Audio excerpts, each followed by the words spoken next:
লেগে গেল ইরান আমিরাত যুদ্ধ। কোনটা রেখে কোনটা? কিভাবে সামলাচ্ছে ইরান?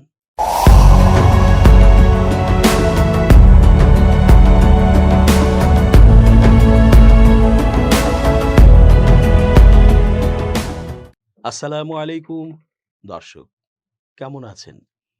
পুরো সংবাদ বিশ্লেষণ ও তথ্য পর্যালোচনায় বরাবরের মতোই আছি আমি, এস জে রতন। শেষ পর্যন্ত দেখতে থাকুন আজকের পর্বটি। নিশ্চয়ই হয়তো আপনার মনের কথাটি আমরা বলতে যাচ্ছি। চেঞ্জ টিভির আন্তর্জাতিক চোখ, আপনাদেরই অনুষ্ঠান। ইরান জানিয়েছে তারা জানে ইসরায়েল আমেরিকার বন্ধু রাষ্ট্রসমূহের সাথেই তাদের যুদ্ধ চলছে, সেটা সরাসরি বা গোপনে যেভাবেই হোক। ইতোমধ্যে জানা গেছে গোপনে আরব আমিরাত ইরানে হামলা চালিয়ে যাচ্ছে। ইরানের সক্ষমতা নিয়ে বিশ্লেষকরা নানা মন্তব্য করছেন। তারা জানাচ্ছেন ইরানের কিছু কৌশলগত মৌলিক সুবিধা আছে, ফলে ইরান হয়তো কিছুটা সুবিধা করতে পারছে। তবে এটা কতটা দীর্ঘস্থায়ী হবে তা নিয়ে তো প্রশ্ন আছেই। আমেরিকা, ইসরায়েল, আমিরাত, এরপর সৌদি, এভাবে যদি আরও কয়েকটা রাষ্ট্র তাদের সরাসরি হামলা বাড়াতে থাকে, তবে ইরানকে হয়তো একসময় থামতেই হবে। এটাও ঠিক, মানুষের হার্ট ও ব্রেইনে আঘাত করলে যেমন মৃত্যু দ্রুত হয়, ইরানের বিরুদ্ধে সবাই মিলে লাগতে গেলে হয়তো তেমনটাও হতে পারে। সেটাই বা না বলে থাকা যায় কি করে? কারণ ওই ইরানের কিছু ট্রিক্স, যেটা এড়িয়ে যাওয়া অসম্ভব, এবং এড়িয়ে গেলে দেশের হার্ট ও ব্রেইনে আঘাত লাগার মতো অবস্থা হবে। যেমন হরমুজ প্রণালী, বাব আল মানদেব ইত্যাদির কথা সামনে আনা যায়। ইরানের বিরুদ্ধে গোপনে সামরিক হামলা চালিয়েছে সংযুক্ত আরব আমিরাত। এমন তথ্য প্রকাশের পর উপসাগরীয় অঞ্চলে নতুন করে উত্তেজনা ছড়িয়ে পড়েছে। বিশ্লেষকদের আশঙ্কা, যুক্তরাষ্ট্র ও ইরানের মধ্যে চলমান ভঙ্গুর যুদ্ধবিরতি ভেঙে গেলে আমিরাত সহ কয়েকটি উপসাগরীয় রাষ্ট্র সরাসরি যুদ্ধে জড়িয়ে পড়তে পারে। মার্কিন সংবাদ মাধ্যম ওয়াল স্ট্রিট জার্নালের প্রতিবেদনে বলা হয়েছে, ইরানের হামলার জবাবে সংযুক্ত আরব আমিরাত গোপনে বড় ধরনের পাল্টা আক্রমণ চালায়। যুদ্ধবিরতি ঘোষণার ঠিক আগে গত 7 এপ্রিল ইরানের লাজান দ্বীপে হামলা চালানো হয় বলে প্রতিবেদনে উল্লেখ করা হয়েছে। এদিকে কুয়েত জানিয়েছে দেশটির উপকূলীয় বৃহত্তম দ্বীপ বুবিয়ান দ্বীপে অনুপ্রবেশের চেষ্টা করার সময় ইসলামিক রিভলিউশনারি গার্ড কর্পসের অর্থাৎ আইআরজিসির অন্তত 4 সদস্যকে আটক করা হয়েছে। কুয়েতি সংবাদ মাধ্যমগুলো জানিয়েছে তারা মাছ ধরার নৌকায় করে দ্বীপটিতে প্রবেশের চেষ্টা করেছিল, যদিও এ বিষয়ে এখনো কোনো মন্তব্য করেনি ইরান। যুক্তরাষ্ট্রের প্রেসিডেন্ট ডোনাল্ড ট্রাম্পের সাম্প্রতিক বক্তব্যে মধ্যপ্রাচ্যে উত্তেজনা আরও বেড়েছে। তিনি বলেছেন, ইরানের পারমাণবিক কর্মসূচি নিয়ে ওয়াশিংটনের চাওয়া অনুযায়ী ছাড় না দেয়ায় যুক্তরাষ্ট্র ইরান যুদ্ধবিরতি সুতার ওপর ঝুলছে। অন্যদিকে মার্কিন প্রতিরক্ষা দপ্তর পেন্টাগন জানিয়েছে ইরানের সঙ্গে চলমান যুদ্ধের ব্যয় বেড়ে প্রায় $29 বিলিয়ন পৌঁছেছে, যা 2 সপ্তাহ আগের হিসাবের তুলনায় প্রায় $4 বিলিয়ন বেশি।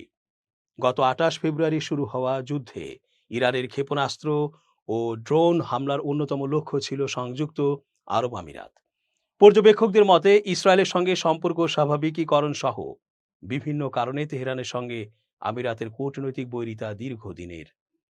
এবার সেই বৈরিতা সামরিক পর্যায়েও পৌঁছেছে বলে মনে করা হচ্ছে।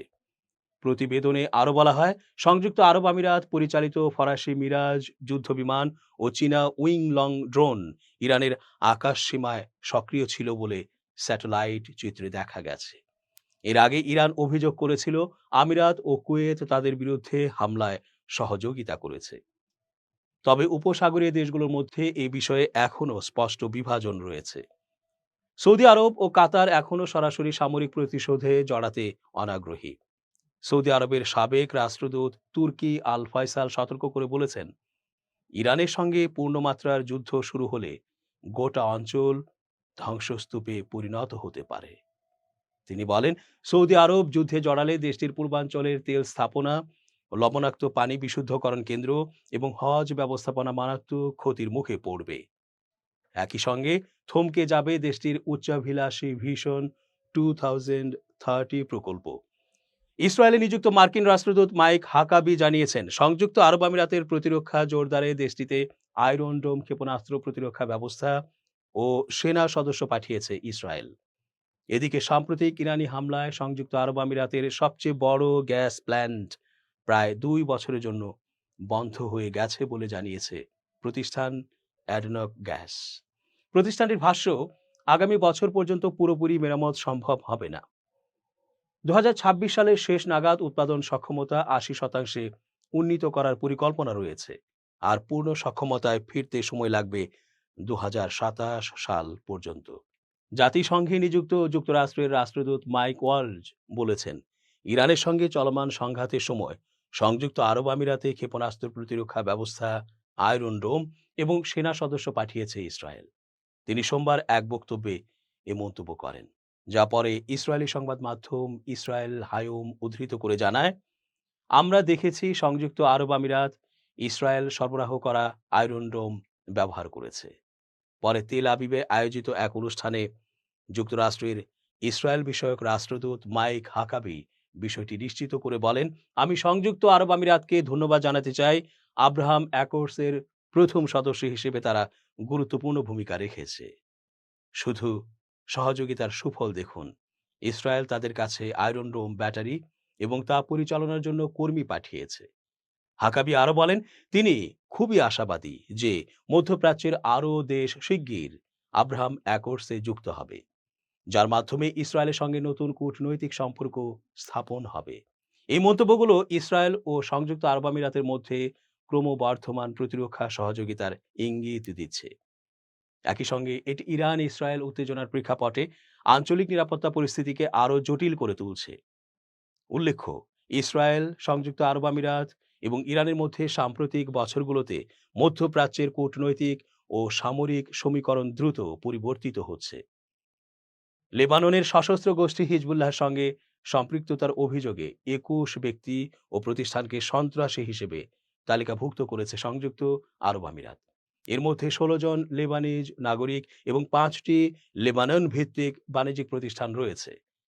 সংযুক্ত আরব আমিরাতের রাষ্ট্রীয় সংবাদ সংস্থা WAM জানিয়েছে, সরকারের নতুন এই সিদ্ধান্তের ফলে দেশটির সকল নিয়ন্ত্রক সংস্থাকে নির্দেশ দেওয়া হয়েছে যেন তালিকাভুক্ত ব্যক্তি বা প্রতিষ্ঠানের সাথে কোনো ধরনের আর্থিক বা বাণিজ্যিক সম্পর্ক থাকলে তা দ্রুত চিহ্নিত করা হয়। নির্দেশনা অনুযায়ী তালিকাভুক্তদের সকল সম্পদ 24 ঘন্টার মধ্যে জব্দ করতে হবে। তাদের সঙ্গে জড়িত যে কোনো ধরনের লেনদেন বা বাণিজ্যিক কার্যক্রম আইন অনুযায়ী বন্ধ করতে হবে। আরব আমিরাত সরকার জানিয়েছে, এই পদক্ষেপ সন্ত্রাসবাদ ও উগ্রবাদ দমনে তাদের দীর্ঘদিনের অঙ্গীকারেরই একটি অংশ। আঞ্চলিক নিরাপত্তা ও স্থিতিশীলতা রক্ষায় এবং সন্ত্রাসী গোষ্ঠীর অর্থায়ন বন্ধ করতে তারা কঠোর অবস্থানে থাকবে। উল্লেখ্য, 2016 সালের মার্চ মাসে উপসাগরীয় সহযোগিতা পরিষদ GCC এর দেশগুলোর সঙ্গে একাত্ম হয়ে সংযুক্ত আরব আমিরাত হিজবুল্লাহকে আনুষ্ঠানিকভাবে একটি সন্ত্রাসী সংগঠন হিসেবে ঘোষণা করে। সেই ধারাবাহিকতায় এবার তাদের আর্থিক নেটওয়ার্ক ভাঙতে এই নতুন পদক্ষেপ নেওয়া হলো। এই ঘটনাটি মধ্যপ্রাচ্যে চলমান উত্তপ্ত পরিস্থিতির মধ্যে নতুন করে রাজনৈতিক মেরুকরণ তৈরি করতে পারে বলে মনে করা হচ্ছে। মধ্যপ্রাচ্যের ভূ রাজনীতিতে এক নাটকীয় মোড় নিয়ে সংযুক্ত আরব আমিরাত UAE ইরানের বেসামরিক অবকাঠামো লক্ষ্য করে সরাসরি হামলা চালিয়েছে বলে অভিযোগ উঠেছে। সম্প্রতি প্রকাশিত এক বিশ্লেষণে দাবি করা হয়েছে, ইসরায়েলের সুরক্ষায় এবং তেহরানের প্রভাব খর্ব করতে আমিরাত কেবল মৌখিক বিরোধিতায় নয়, বরং সরাসরি সামরিক সংঘাতের পথে হেঁটেছে। যদিও একটি ক্ষুদ্র ও ভঙ্গুর অর্থনীতির দেশ হিসেবে ইরানের মতো শক্তির সঙ্গে বিবাদে জড়ানোকে অনেকে অযৌক্তিক মনে করছেন, কিন্তু বিশ্লেষক রবার্ট ইনল্যাকেশের মতে আমিরাতের এই পদক্ষেপ তাদের দীর্ঘমেয়াদী জায়নবাদী প্রকল্পেরই অংশ। বিশ্লেষণটিতে বলা হয়েছে, সংযুক্ত আরব আমিরাত নিজেকে উদ্ভাবন, শান্তি এবং সহনশীলতার দেশ হিসেবে বিশ্ব দরবারে উপস্থাপন করলেও পর্দার আড়ালে তারা ভিন্ন এজেন্ডা বাস্তবায়ন করছে। আবুধাবির শাসকরা তাদের বিশাল তেল সম্পদ ব্যবহার করে আধুনিক ও প্রগতিশীল একটি ভাবমূর্তি তৈরি করেছেন, যা আসলে দুবাইয়ের কৃত্রিম স্কাইলাইনের মতোই কৃত্রিম। অভিযোগ করা হয়েছে যে আমিরাত তাদের সামরিক ও গোয়েন্দা সক্ষমতাকে ব্যবহার করে এই অঞ্চলে ইসরায়েল বিরোধী প্রতিরোধ আন্দোলনগুলোকে দমন করার চেষ্টা করছে। আব্রাহাম অ্যাকর্ডস বা ইসরায়েলের সঙ্গে স্বাভাবিকীকরণ চুক্তির পেছনে আমিরাত কেবল নিজেই যুক্ত হয়নি, বরং সুদান ও মরক্কোর মতো দেশগুলোকেও এই পথে টেনে এনেছে। ইরান ইসরায়েল সংঘাতের ক্ষেত্রে আমিরাত দ্বিমুখী নীতি অবলম্বন করেছে বলে প্রতিবেদনে উল্লেখ করা হয়। একদিকে তারা নিজেকে নিরপেক্ষ ও ভুক্তভোগী হিসেবে প্রকাশ করেছে, অন্যদিকে মার্কিন ইসরায়েলি জোটকে ইরানে হামলার জন্য নিজেদের ভূখণ্ড ব্যবহারের অনুমতি দিয়েছে। এমনকি ইরানের ড্রোন ও ক্ষেপণাস্ত্র হামলা মোকাবিলায় আমিরাত তাদের আকাশ প্রতিরক্ষা ব্যবস্থাকে ইসরায়েলের সঙ্গে সম্পূর্ণভাবে একীভূত করেছে। ইরানের আকাশ সীমা পর্যবেক্ষণে আমিরাতের মালিকানাধীন উইংলুং 2 ড্রোন ব্যবহার করে ইসরায়েলকে তথ্য সরবরাহ করা হয়েছে বলেও তথ্যে উঠে এসেছে। আঞ্চলিক অস্থিরতায় আমিরাতের ভূমিকা নিয়ে বিশ্লেষণে আরও বলা হয়েছে, লিবিয়া, ইয়েমেন এবং সুদানের মতো দেশগুলোতে ছায়াযুদ্ধ বা প্রক্সি ওয়ারে আমিরাত সক্রিয়ভাবে জড়িত। সুদানের আরএসএফ বাহিনীকে সমর্থন দেয়া থেকে শুরু করে ইয়েমেনে বিচ্ছিন্নতাবাদীদের মদদ দেয়া পর্যন্ত সব ক্ষেত্রেই আমিরাতের লক্ষ্য মূলত প্যান ইসলামিক এবং প্যান আরব ঐক্যকে বাধাগ্রস্ত করা। বিশেষ করে মুসলিম ব্রাদারহুড বা এমন কোনো গোষ্ঠী যারা ইসরায়েল ও যুক্তরাষ্ট্রের আধিপত্যকে চ্যালেঞ্জ করে, তাদের দমনে আমিরাত সবসময় সোচ্চার। ওমান যেখানে ইরানের বিরুদ্ধে সামরিক পদক্ষেপের জন্য নিজের ভূমি ব্যবহারে অস্বীকৃতি জানিয়েছে এবং কাতার নিরপেক্ষ অবস্থান নেয়ার চেষ্টা করছে, সেখানে আমিরাত তেহরানকে সন্ত্রাসবাদী হিসেবে আখ্যা দিয়ে উত্তেজনা আরও উস্কে দিচ্ছে। বিশ্লেষকদের মতে আমিরাত নিজেকে লিটল স্পার্টা বা আঞ্চলিক পরাশক্তি হিসেবে প্রমাণ করতে চাইলেও ইরানের মতো বড় শক্তির সঙ্গে সরাসরি সংঘাত তাদের নিরাপত্তার জন্য মারাত্মক ঝুঁকি তৈরি করতে পারে। ইসরায়েলের সম্প্রসারণবাদী নীতিতে সরাসরি অংশীদার হওয়ার মাধ্যমে আমিরাত মধ্যপ্রাচ্যে এক নতুন ও জটিল সমীকরণ তৈরি করেছে। দর্শক, শেষ করছি আজকের মতো। এতক্ষণ ধৈর্য ধরে পুরো আয়োজনে থাকার জন্য অনেক ধন্যবাদ। শুভকামনা অহর্নিশ। changetv.press, এক ফোঁটা হলুদও নেই।